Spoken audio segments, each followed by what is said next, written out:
Sometimes I wonder, are you contesting against a journalist or a politician?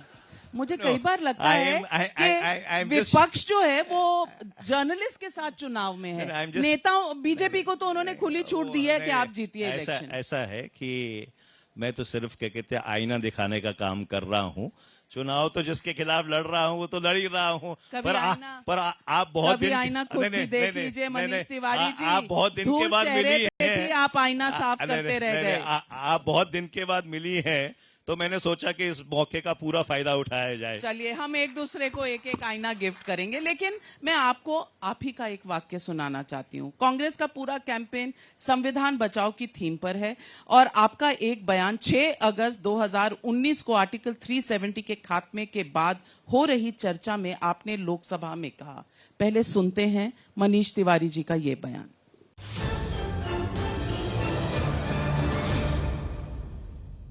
Jammu Kashmir का एक अलग संविधान है जो 26 जनवरी 1957 को लागू हुआ था। अब आपने प्रदेश तो 2 हिस्सों में बांट दिया, उस संविधान का क्या होगा? क्या सरकार यहां पे फिर उस संविधान को खारिज करने के लिए भी विधेयक लेके आएगी? मैं पूछना चाहती हूं कि जम्मू कश्मीर के अलग अलग संविधान होने चाहिए थे या पैरेलल होने चाहिए, या देश के साथ जो हमारे कॉन्स्टिट्यूशन बनाने वालों ने सोचा था कि ये टेम्पररी अरेंजमेंट है, कि इतनी देर टेम्पररी क्यों रहा? देखिए, जिस बहस का आपने क्लिप दिखाया है, मैंने विपक्ष की तरफ से वो बहस शुरू की थी, वो चर्चा शुरू की थी जब श्री अमित शाह उस विधेयक को लोकसभा के समक्ष लेके आए थे। और जो मैंने कहा तो वास्तविकता थी। जम्मू कश्मीर का अलग संविधान था और जब उच्चतम न्यायालय में इस मामले को लेकर बहस हुई और जिस बहस में मैं भी एक पार्टी को रिप्रेजेंट कर रहा था, ये सवाल उच्चतम न्यायालय में भी उठा था। पर जब एक बारी उच्चतम न्यायालय ने अपना फैसला सुना दिया तो वो बात क्या कहते हैं खत्म हो गई। मैं आपसे सवाल एक और पूछती हूं। आपने कहा आइडिया ऑफ इंडिया।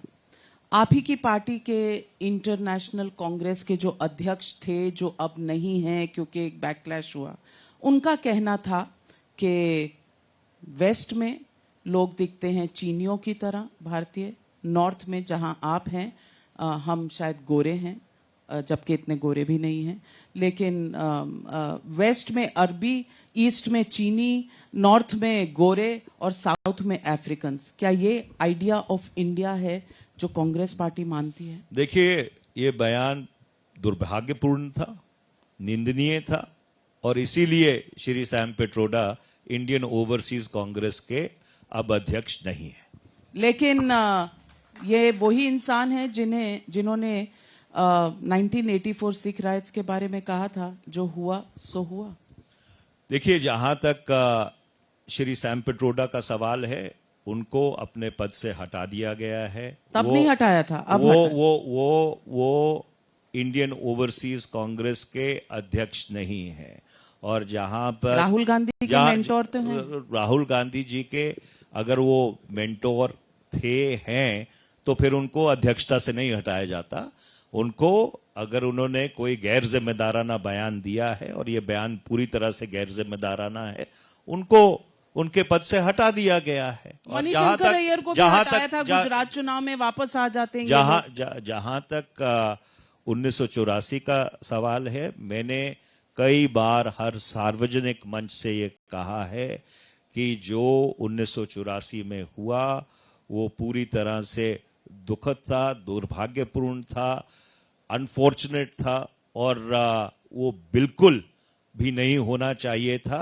एंड प्रधानमंत्री डॉक्टर मनमोहन सिंह जी ने, श्रीमती सोनिया गांधी जी ने सार्वजनिक तौर पर यह कहा है that it made our head hang in shame. So इसलिए जहां तक हमारा सवाल है, हम ये मानते हैं कि अगर कोई चीज ऐसी हुई जो पूरी तरह से गलत है, ये हमारा फर्ज बनता है कि हम सार्वजनिक तौर के ऊपर उसके ऊपर खेद जताएं, उसके लिए माफी मांगे, जो माफी हमने मांगी थी।